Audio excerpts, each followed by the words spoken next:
In the town of Milwood, James and Sam, a young couple full of hope, move in with dreams of building a life and future. But their peaceful new beginning is shattered when they encounter a deep-seated resistance they didn't expect. Racism and exclusion that threaten to uproot everything they hold dear. What starts as small incidents soon spirals into a community-wide conflict, pitting their fight for justice against the entrenched attitudes of a divided town. Will James and Sam be able to stand their ground and push for the change Milwood desperately needs? And how far will they go to ensure that their voices, and those of others like them, are heard? Join us on this emotional journey, where resilience meets resistance, and hope flickers even in the darkest moments. Be sure to comment below with your thoughts, share your experiences, and let us know how you would face the challenges James and Sam endure. Don't forget to subscribe to the channel so you won't miss the powerful conclusion to this gripping story of love, community, and the fight for justice. Stay tuned as we dive into Shadows in Milwood, a story that will leave you thinking long after it ends. James Carter stood by the window, gazing out at the neighborhood that would soon be their home.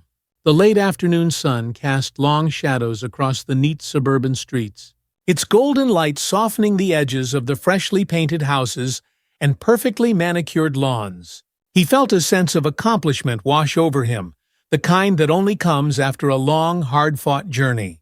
Milwood was going to be their fresh start, a place where he and his wife, Samantha, could finally build the life they dreamed of.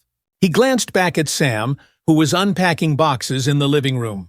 She was humming softly, her delicate hands carefully arranging her art supplies. Sam's passion for painting had been the one thing that kept her grounded through all the ups and downs. He watched her for a moment, her dark curls cascading down her shoulders, her expression focused and peaceful.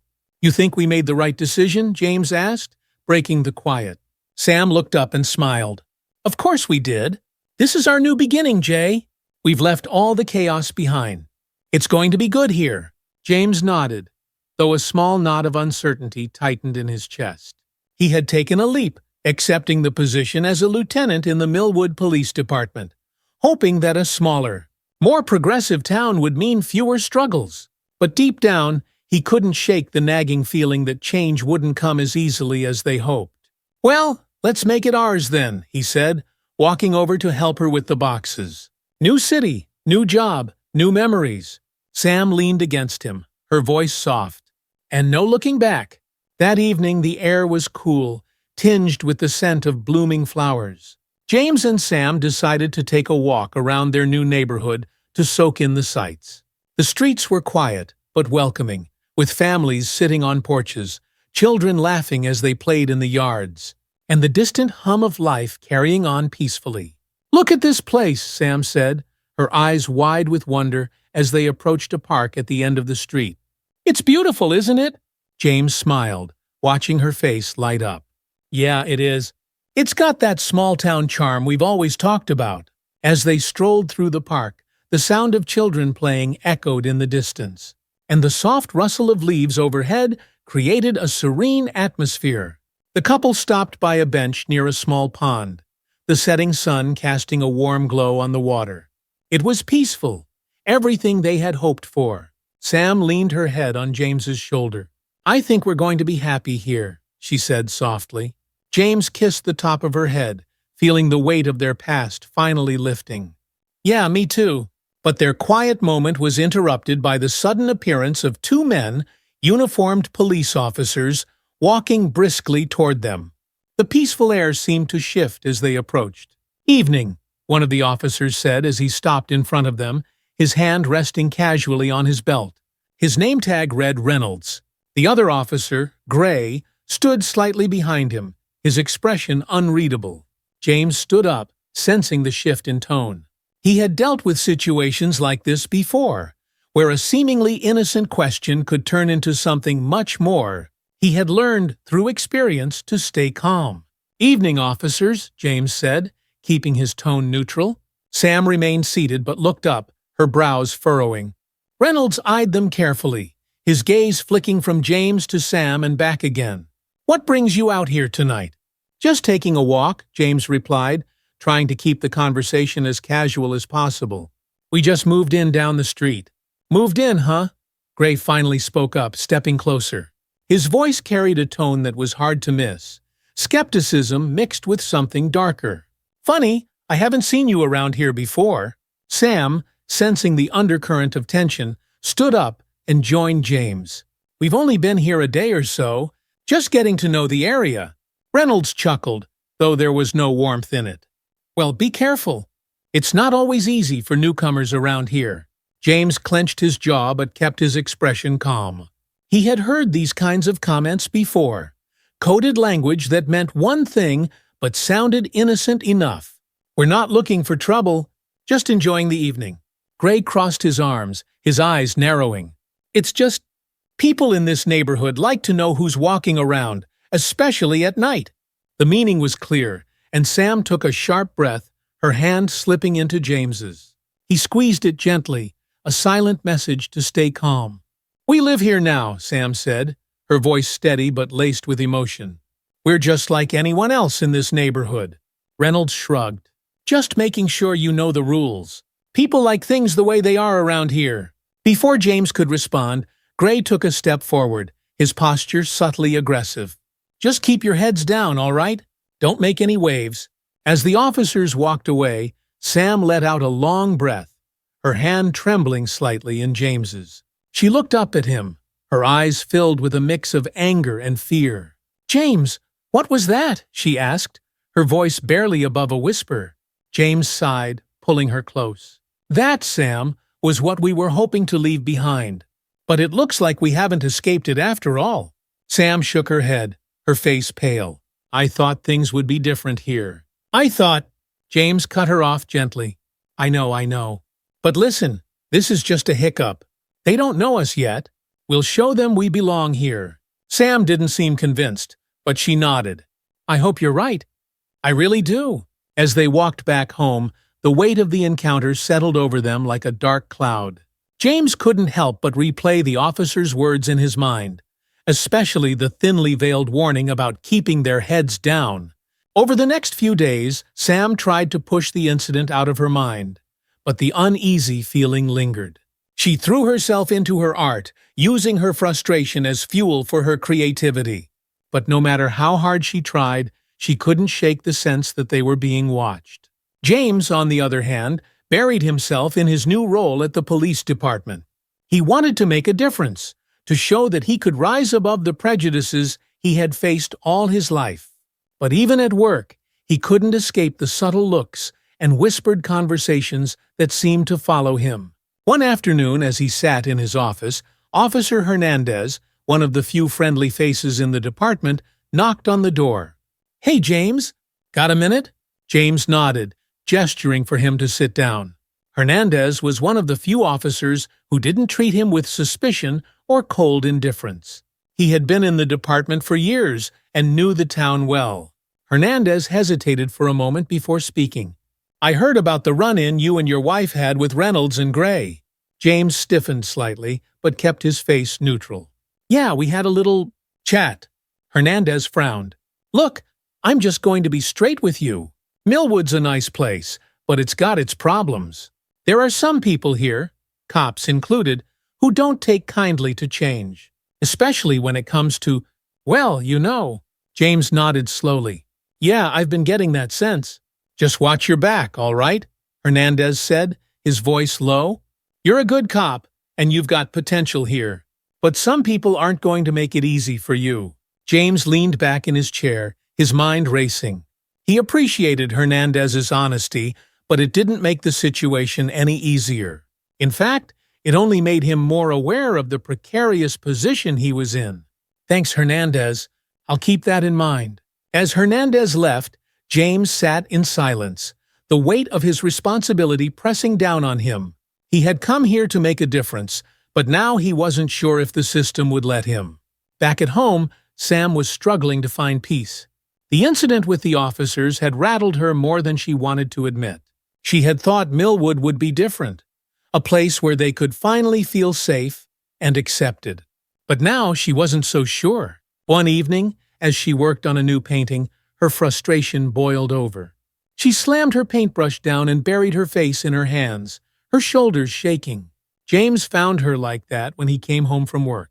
He walked over to her and gently pulled her into his arms. "I can't do this, James," she whispered, her voice thick with emotion. "I thought this was supposed to be our new beginning, but it feels like we've just walked into a nightmare." James tightened his hold on her, his heart aching for her pain. "I know, Sam. I know it's hard.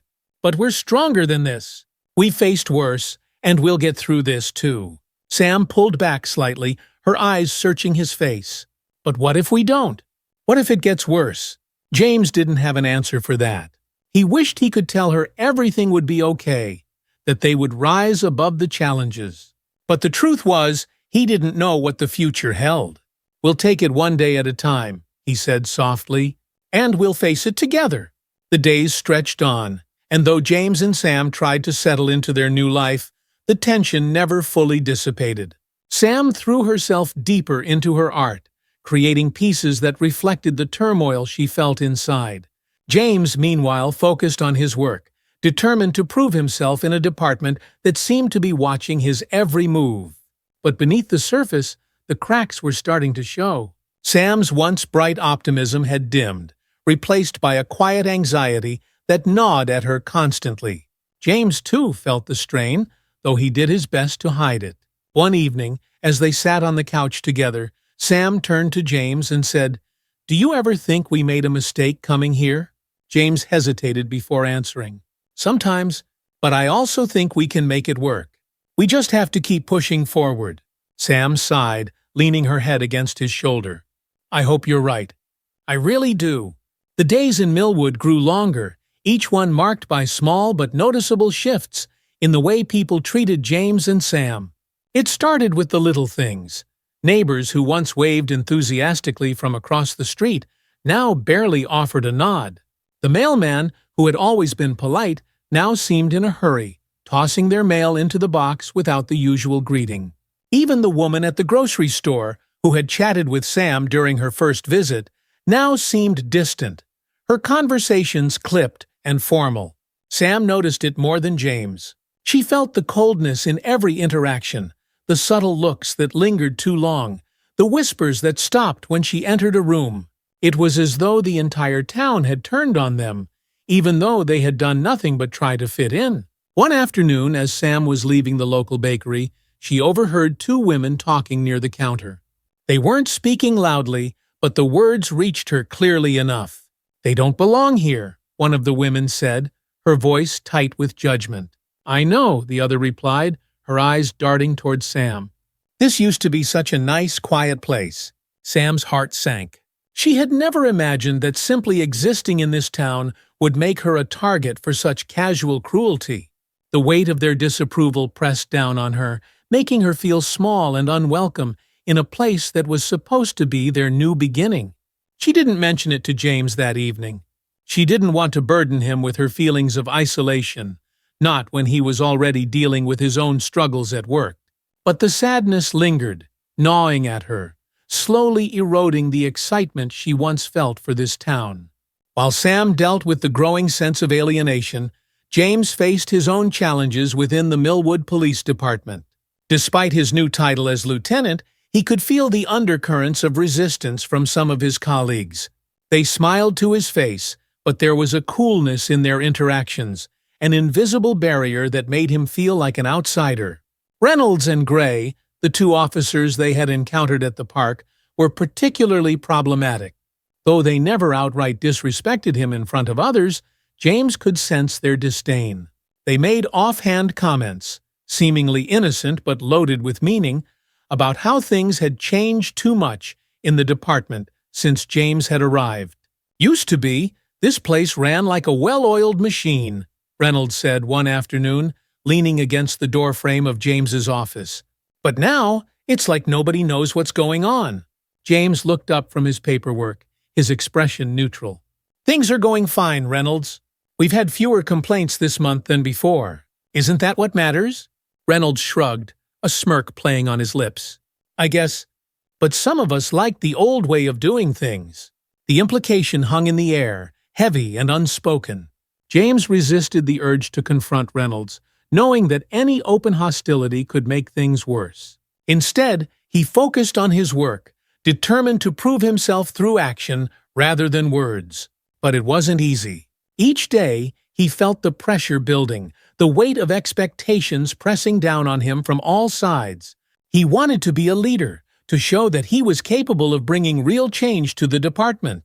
But more and more, he felt like he was walking a tightrope, one misstep away from disaster.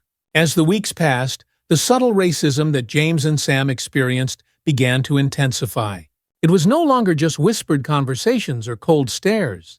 Now it was overt actions that couldn't be ignored. One morning, James stepped outside to find their car had been keyed. Long, jagged scratches ran along the side of the vehicle, and someone had scrawled the word "out" in crude letters on the hood. The sight of it made James's blood run cold. He called the police, filing a report, but deep down, he knew nothing would come of it. This wasn't the kind of crime that Milwood took seriously. It was a message, plain and simple, a message that they weren't welcome here. When Sam saw the car, her face paled. "This is getting worse, James," she said, her voice shaking. "We can't ignore this." James nodded, his jaw clenched in frustration. "I know, but what are we supposed to do? If we push too hard, we'll only make things worse." Sam shook her head, tears welling in her eyes. "We shouldn't have to live like this. We shouldn't have to be afraid in our own home." James wrapped his arms around her, pulling her close. "I won't let anything happen to you, Sam. I promise." But as he held her, James couldn't shake the feeling of helplessness that gnawed at him. He had joined the police force to make a difference, to protect people. But now, he couldn't even protect his own family. Amid the growing tension, Sam found an unexpected source of support in Lena Brown. Lena, an older black woman who had lived in Milwood for years, had seen it all. The racism, the exclusion, the subtle ways the town pushed out anyone who didn't fit their mold. But unlike Sam, Lena hadn't been cowed by it. Instead, she had learned how to fight back in her own quiet way. "You have to show them that you're not afraid," Lena told Sam one afternoon as they sat in the local cafe. "They want you to feel small, to make you think you don't belong here. But you do, and you have to let them know that." Sam listened, her heart heavy with doubt. "But how? Every time I walk down the street, I feel like I'm being watched. Like I'm not supposed to be here." Lena smiled softly. "You fight back with what you have. For me, it was getting involved in local organizations. For you, it could be your art. Use that anger, that fear, and turn it into something they can't ignore." Sam considered Lena's words carefully.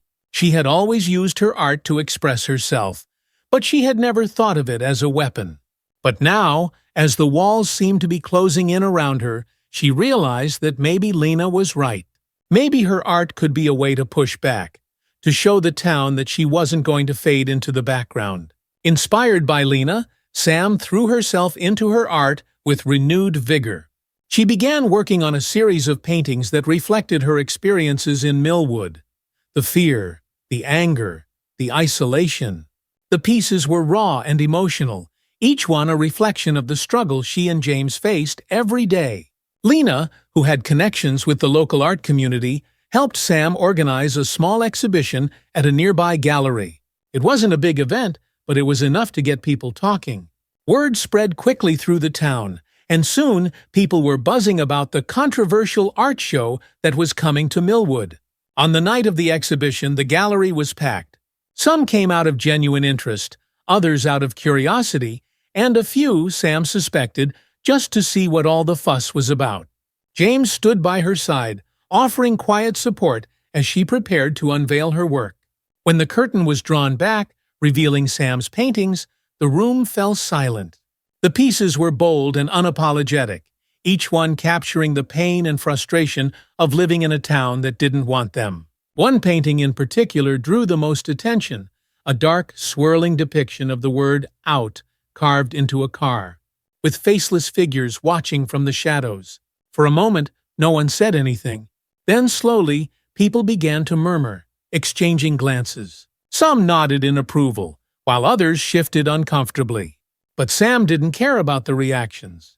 What mattered was that she had spoken her truth. As the night went on, more and more people came up to her, offering words of encouragement and support. Lena beamed with pride, standing by Sam's side as the gallery buzzed with conversation. For the first time since moving to Milwood, Sam felt like she was finally being heard. But not everyone was pleased. As Sam and James left the gallery that night, they noticed a group of people standing outside, their arms crossed and their faces twisted in disdain. Among them was Mr. Hargrave, a vocal opponent of any change in the town, his gaze locked on Sam with a mixture of anger and contempt. "This is what you're bringing to our town?" Hargrave called out, his voice dripping with disdain. "You think you can just come in here and turn everything upside down?" James stepped forward, his expression calm but firm. "We're not trying to turn anything upside down. We just want to be treated like everyone else," Hargrave sneered. "People like you don't belong here. This town was fine before you came." The words hit Sam like a punch to the gut, but she stood her ground, refusing to let Hargrave's hatred intimidate her. "We're not going anywhere," she said, her voice steady. "We have just as much right to be here as you do." Hargrave scoffed, but didn't push the issue further. Instead, he turned and walked away, his group following behind him. As they disappeared into the night, Sam let out a long breath, the tension in her body slowly easing. James put his arm around her, pulling her close. "You did good tonight," he said softly. "You showed them who you are." Sam smiled, though her heart still ached from Hargrave's words. "I just hope it's enough." The success of Sam's art show didn't sit well with everyone in Milwood. While she received plenty of support from people who admired her courage, there were others who weren't as accepting. The whispers grew louder, the stares more pronounced, and the tension in the town began to bubble over. One evening, as James was leaving work, he found a group of officers gathered in the break room, talking in hushed tones. As soon as they saw him, they fell silent, exchanging glances before quickly dispersing. James didn't need to hear what they were saying to know it was about him. He could feel the unease growing among his colleagues, particularly among those who resented the changes he was trying to bring to the department. Later that night, James confided in Sam. "It's getting harder," he admitted, sitting on the edge of the bed. "They're not going to make this easy." Sam sighed, sitting beside him. "Do you think it's worth it? Staying here?" James hesitated, the question weighing heavily on him. "I don't know," he said finally, "but I do know that if we leave, they win. And I'm not ready to let them win." Sam nodded, though the doubt lingered in her eyes. "Neither am I." Despite their determination, things continued to escalate. The division in the town grew more pronounced, with people taking sides, some in support of Sam and James, others firmly against them. The tension reached a boiling point one night when Sam returned home to find their front yard covered in spray-painted graffiti. The words "Go home" were scrawled across the lawn, along with other slurs that made Sam's blood run cold. James, who had come home moments after her, stood frozen as he took in the sight. For a moment, neither of them said anything, the weight of the hate-filled message pressing down on them like a suffocating blanket. "We can't stay here," Sam whispered, her voice breaking. "We can't live like this." James clenched his fists, anger and frustration bubbling to the surface. "No," he said, his voice firm. "We're not going anywhere. This is our home too."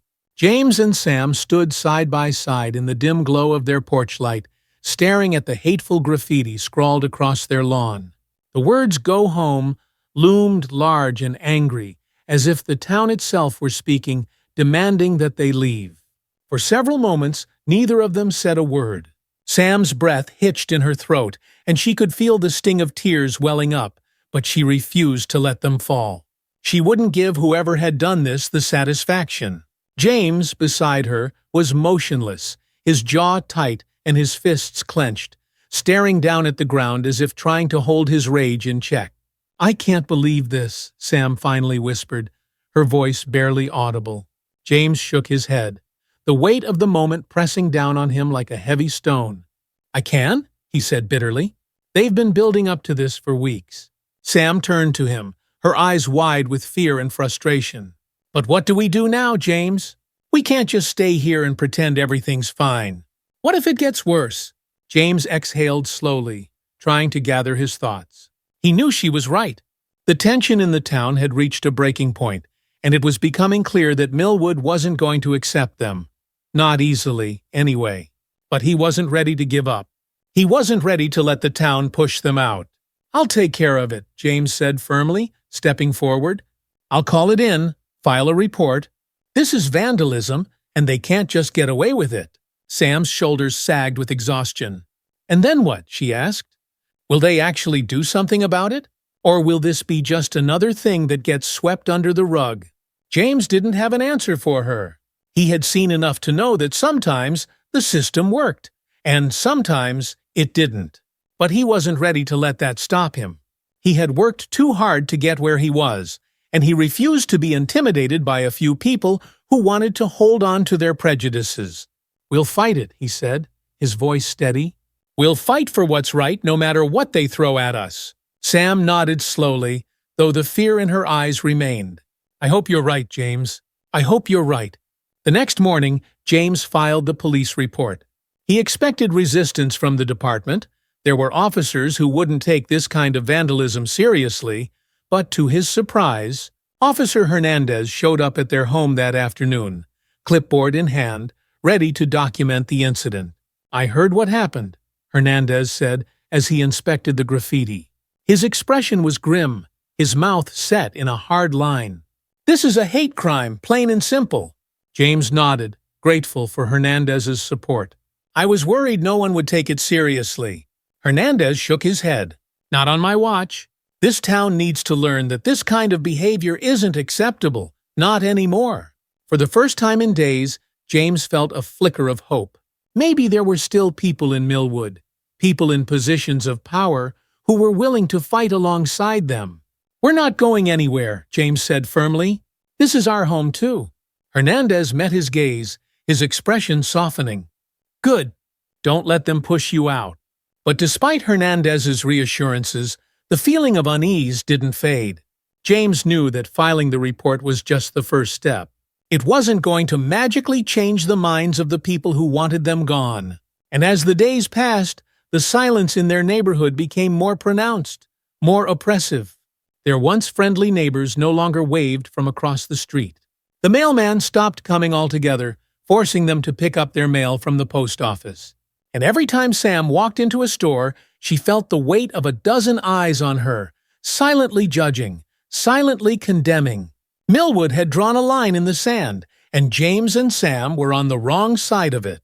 Word of the vandalism spread quickly through the town, and it wasn't long before Sam and James became the subject of local gossip.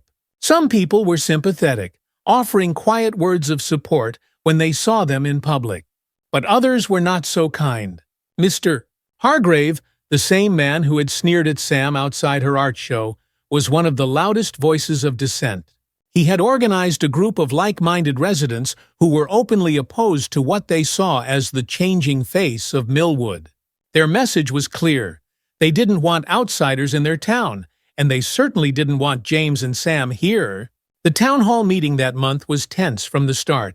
James and Sam had attended with the hope of addressing the growing racial tensions in the community, hoping that open dialogue might lead to a resolution. But Hargrave and his group were there too, and it was clear they weren't interested in compromise. Hargrave stood up, his voice loud and booming, dominating the room.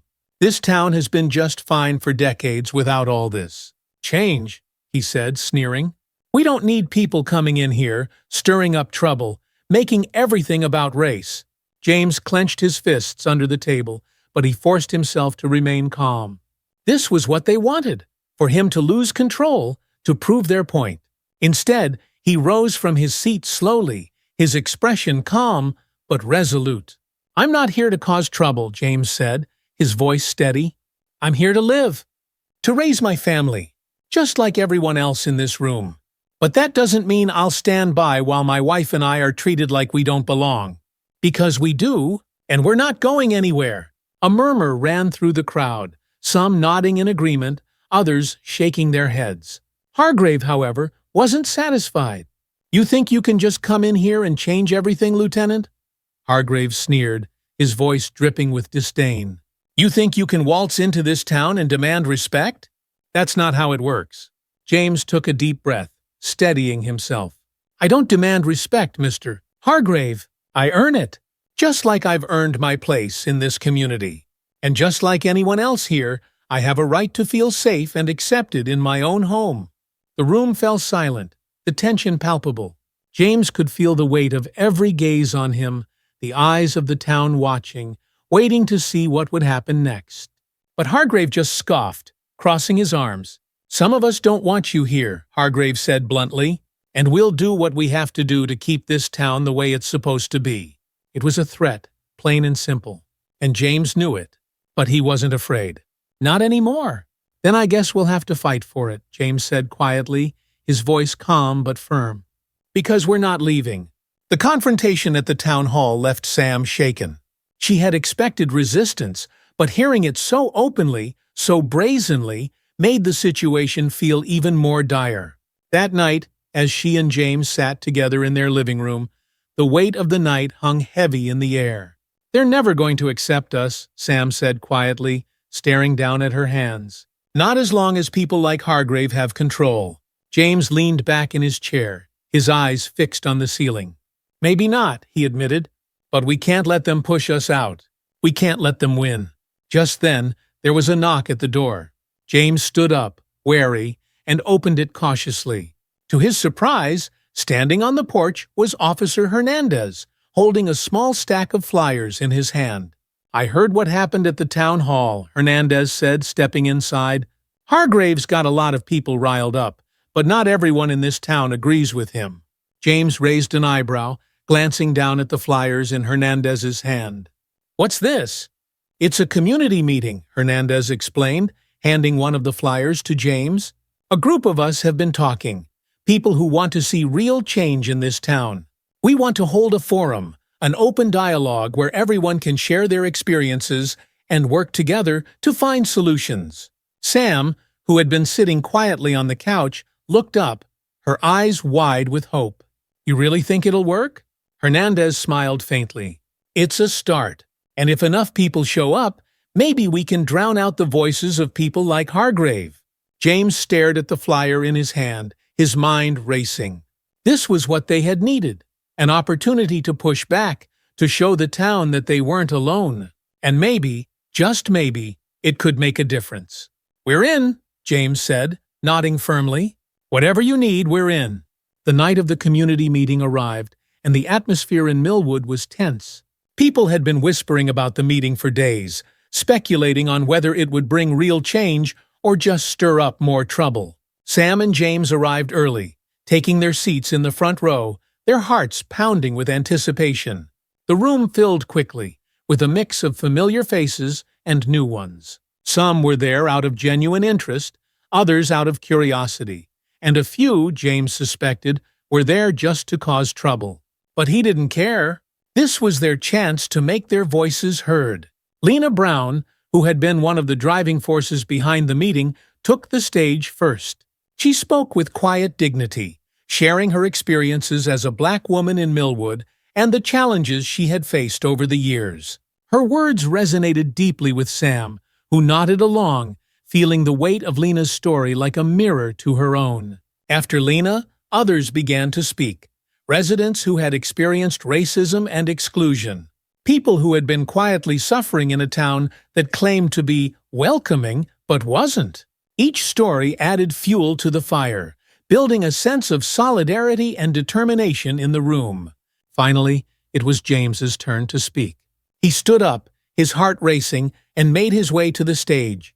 As he looked out at the crowd, he felt a surge of emotion, a mixture of anger, sadness, and hope. I'm not going to stand here and pretend that everything's fine, James began, his voice steady, because it's not. This town has a problem. And that problem is that some people think they can decide who belongs and who doesn't. But that's not how community works. The room was silent, every eye fixed on him.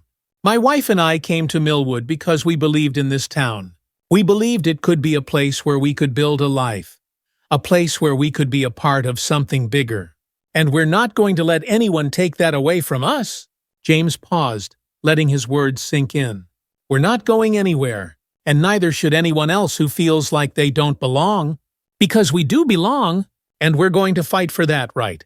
The crowd erupted into applause, their support washing over James like a wave.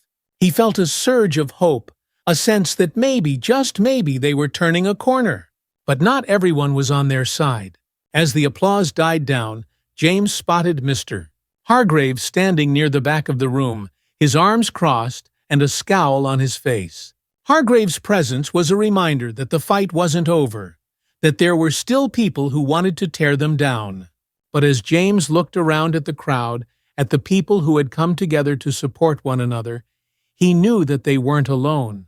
They had allies, they had a community, and they were going to keep fighting. The energy from the community meeting lingered in the air long after the crowd dispersed. For the first time since arriving in Milwood, Sam and James felt a glimmer of hope.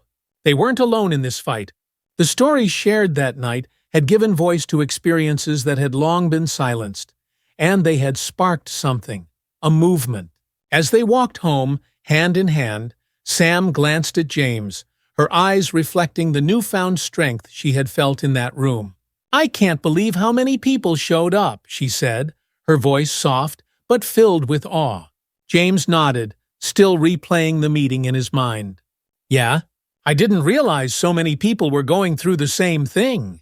"There's power in that," Sam said, squeezing his hand. "We can't stop now, James. We have to keep pushing." James smiled, feeling the determination in her words. "We won't. This is just the beginning."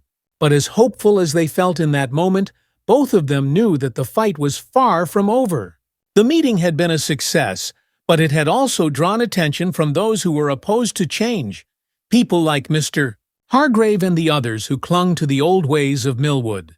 In the days following the community meeting, the momentum continued to build.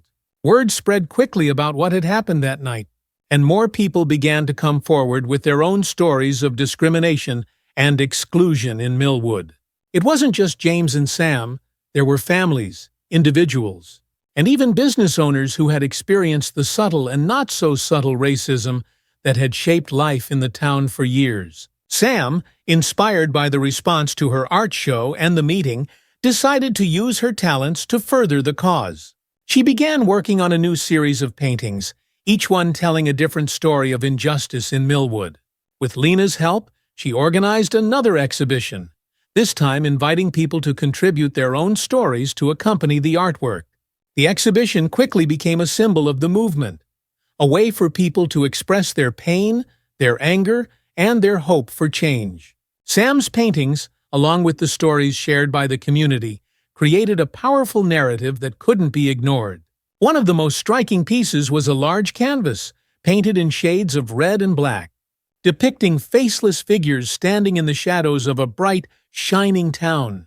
In the center, a family stood together, their faces turned toward the light, defiant and unbroken. The piece was titled, "We Belong," and it quickly became the centerpiece of the exhibition. As the exhibition gained attention, local news outlets began to cover the growing movement. Interviews with Sam, James, and others in the community appeared on television and in newspapers, bringing the issue of systemic racism in Milwood to the forefront. But with the increased visibility came increased resistance. The more people pushed for change, the more those opposed to it dug in their heels. The backlash came swiftly.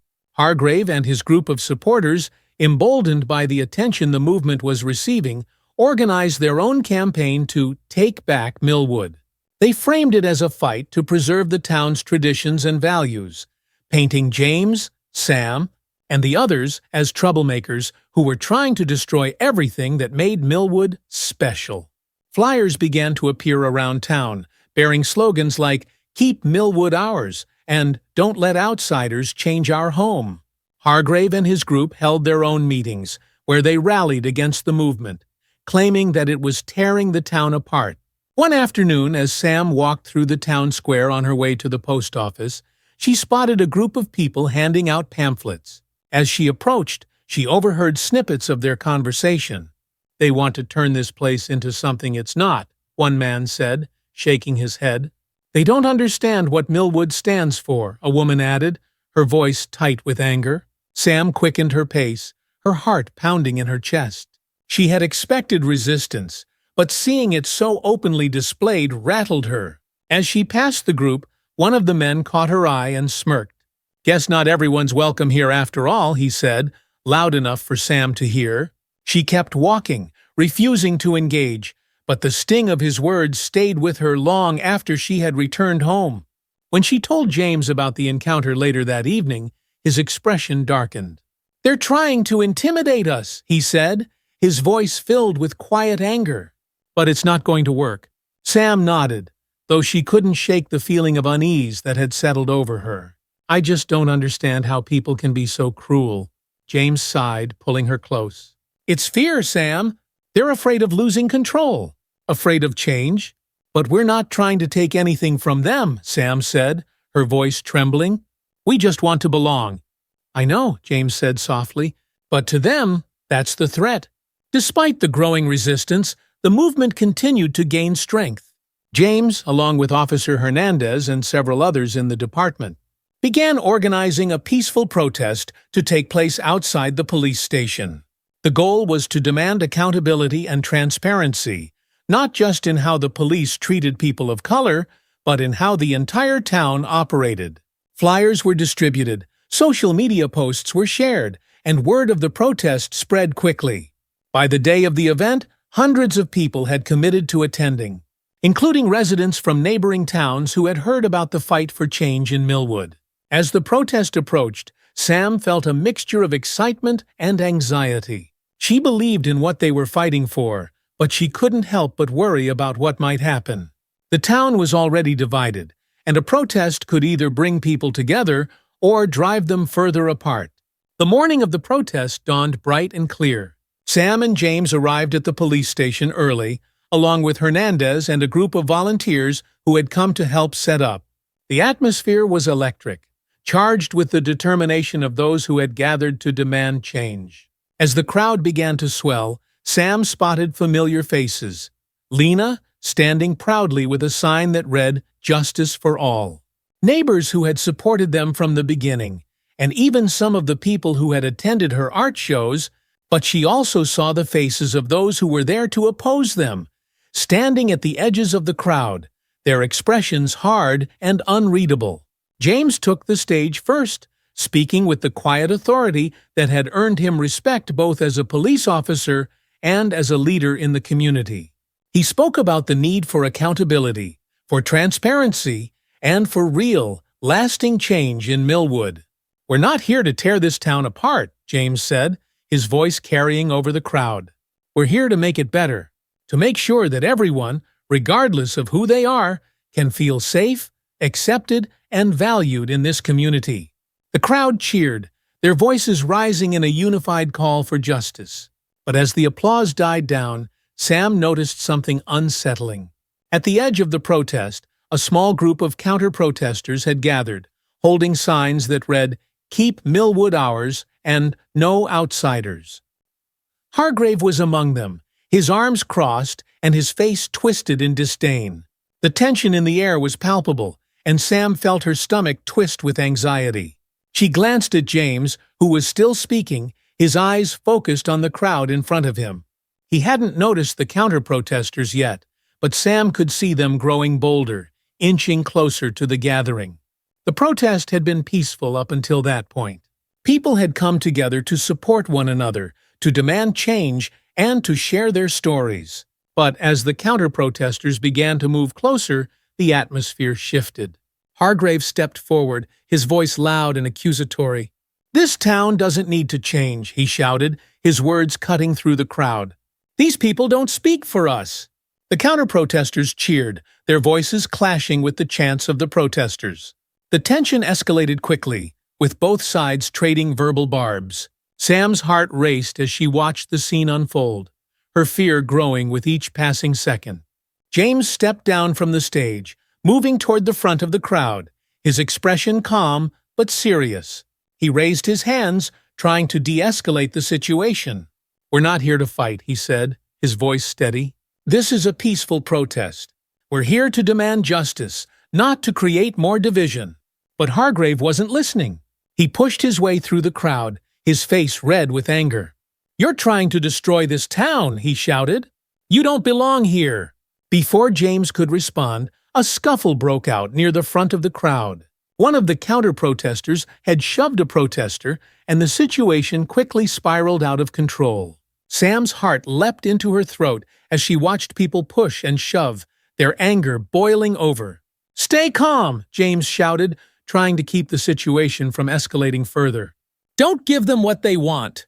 But the crowd was too far gone.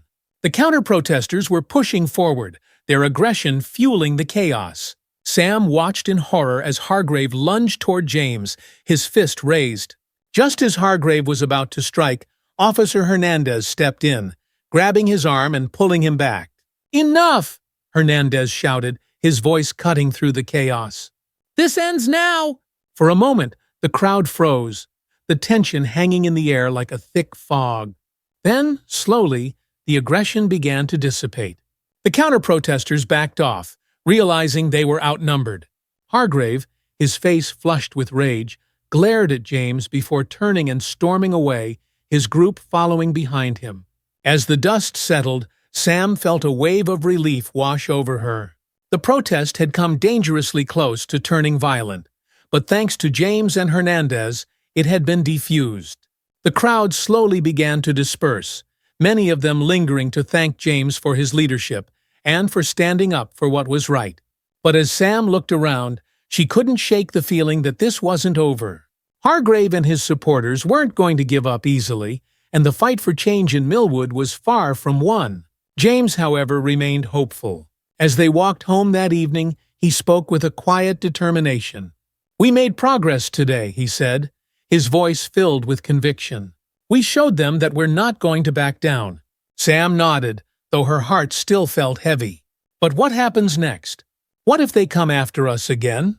James stopped walking, turning to face her. "Then we'll keep fighting," he said, his eyes locked on hers. "We'll keep pushing for what's right. And we won't stop until this town becomes the place it's supposed to be." Sam smiled faintly, though the uncertainty still lingered. The road ahead was long, and the challenges they faced were daunting. But they had come this far, and they weren't about to turn back now. The days following the protest were filled with mixed emotions for James and Sam. On one hand, they had succeeded in bringing people together and standing up for what was right. The protest had drawn attention to the injustices they and others in Milwood had faced, and their voices were finally being heard. But the confrontation with Hargrave and his group had shown them just how deep the divisions ran in the town. The local news outlets picked up the story, covering both the protest and the near clash with the counter-protesters. James was interviewed several times, his words about justice and equality reaching a broader audience. Sam's artwork, which had been displayed during the protest, was also featured, and her message of resilience and belonging resonated with many. But with the attention came new challenges. While many in the community expressed support for the movement, there were still those who resented it. Hargrave's group continued to spread their message of resistance, and James knew that the fight for change was far from over. One evening, as Sam sat in her studio working on a new painting, James came in, his face lined with worry. "I got a call from the police department today," he said, sitting down beside her. "There's talk of an internal review about the protest." Sam looked up, her heart sinking. "What do you mean?" "They're claiming that I overstepped by leading the protest while wearing my badge," James explained, his voice tight with frustration. "Some of the higher-ups think it blurs the line between my role as a police officer and my involvement in the movement." Sam set down her paintbrush, turning to face him fully. "But you were fighting for justice, for the community. How could that be a problem?" James sighed, running a hand through his hair. "To them, it's about optics. They don't want the department to be seen as taking sides." "Oh," Sam frowned. "But this isn't about sides. It's about right and wrong." James nodded, but the weight of the situation was clear on his face. "I know, and I'm not backing down. But it's going to get harder from here." Sam reached for his hand, squeezing it tightly. "Whatever happens, we'll face it together. You've done the right thing, and no matter what they say, you've got the community behind you." James smiled faintly, though the tension didn't fully leave his face. "I hope so, because this fight is far from over." Despite the internal pressure James faced at work, the movement continued to grow. More and more people in Milwood began to speak out, sharing their own experiences with racism and exclusion. Local organizations reached out to offer their support, and civil rights groups from neighboring towns started to take notice. One of the most unexpected sources of support came from Officer Peterson, a veteran officer in the department who had been known for his quiet, no-nonsense demeanor. Peterson had never been openly hostile toward James, but he hadn't exactly been an ally either. Until now, one afternoon as James was leaving his office, Peterson stopped him in the hallway. "Carter," he said gruffly, his expression unreadable. James turned, slightly wary. "What's up, Peterson?" Peterson shifted his weight, glancing around the hallway before speaking. "I've been thinking about what you've been doing. The protest, the meetings. It's got people talking. And it's got me thinking, too." James raised an eyebrow, unsure of where this was going. "Yeah?" Peterson nodded slowly. "Look, I've been on the force a long time. I've seen things I didn't always speak up about. But that doesn't mean I didn't notice them." James's curiosity piqued. "What are you saying?" "I'm saying I've got your back," Peterson said firmly. "What you're doing, it's needed. And if there's going to be any real change around here, you're going to need more people in your corner. So count me in." For a moment, James was speechless. He had never expected Peterson to be an ally, let alone offer his support so openly. But here he was, extending a hand in solidarity. "Thanks, Peterson," James said, shaking his hand. "It means a lot." Peterson nodded, his expression softening slightly. "Don't mention it. Just keep doing what you're doing." With Peterson's support, James felt a renewed sense of hope. It wasn't just the community that was beginning to shift. Change was happening within the department, too. And that was where it mattered most. As the movement gained momentum, the local government took notice. A special town hall meeting was called to address the growing concerns about racism and inclusion in Milwood. The meeting was set to be an open forum where residents could voice their opinions and discuss possible solutions. Sam and James prepared for the meeting with a mix of anticipation and anxiety. They knew it would be an opportunity to make their case, but they also knew that Hargrave and his supporters would be there, ready to push back against any calls for change. The town hall was packed, with standing room only. Residents of all backgrounds filled the seats, eager to hear what would be said. The mayor, Margaret Hill, a well-meaning but often non-committal leader, opened the meeting with a brief speech about the importance of unity and understanding. But it wasn't long before the floor was opened to the public and the tension in the room became palpable. Hargrave was the first to speak, his voice booming with indignation. "This town doesn't need to change," he declared. "We've lived here for generations without any of this so-called inclusion nonsense." Milwood was fine before these outsiders came along and started stirring up trouble. A murmur ran through the crowd, some nodding in agreement, while others exchanged uncomfortable glances. James stood up next, his heart pounding as he walked to the front of the room. He could feel the weight of everyone's eyes on him, but he didn't let it shake him. "This isn't about outsiders," James began, his voice calm but resolute. "This is about making sure that everyone who calls Milwood home feels welcome and safe. My wife and I came here because we believed in this community. We believed it could be a place where we could build a future. But that future can't exist if we allow prejudice and exclusion to go unchecked." The room was silent, the tension thick in the air. "We're not trying to tear this town apart," James continued. "We're trying to make it better. We're trying to make it a place where everyone, regardless of who they are, can live without fear of being treated like they don't belong." As James spoke, he could see faces in the crowd softening, nodding in agreement. But Hargrave remained stone-faced, his arms crossed, his eyes filled with disdain. When James finished, the room erupted into applause. It wasn't unanimous. There were still those who stood with Hargrave, but the majority of the crowd seemed to support the call for change. The mayor, clearly moved by James's words, stood up and addressed the room. "We've heard a lot tonight, both about the challenges we face and the hopes we have for this town. And I want to make it clear that Milwood is a place for everyone. We will be taking steps to ensure that our policies reflect that, starting with a review of how our police department handles complaints and a commitment to community dialogue. It was a small victory, but it was a victory nonetheless. As Sam and James left the town hall that night, they felt a sense of relief wash over them. The fight wasn't over, but they had taken an important step forward. In the weeks that followed the town hall meeting, the changes in Milwood became more tangible. The police department began implementing new training programs focused on bias and community relations, and a task force was established to address issues of discrimination within the town. Sam's art continued to be a powerful force for change. Her exhibitions, now regularly attended by people from all over the region, sparked conversations about race, identity, and belonging. Her latest series, Faces of Milwood, depicted the diverse faces of the town's residents, each painting a testament to the strength and resilience of those who had fought for inclusion. James, too, found a new sense of purpose. With the support of his colleagues, including Officer Hernandez and the unlikely ally in Peterson, he became a leader in the push for reform within the department.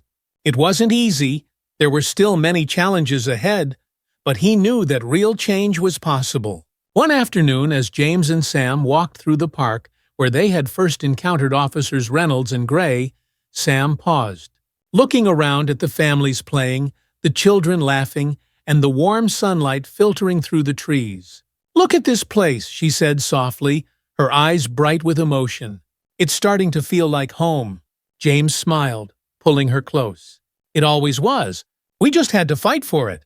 As they stood together, watching the sun dip lower in the sky, they knew that their journey wasn't over. There would be more battles to fight, more resistance to face. But they also knew that they had found their strength in each other, in their community, and in the belief that a better future was possible. And no matter what came next, they were ready to face it together.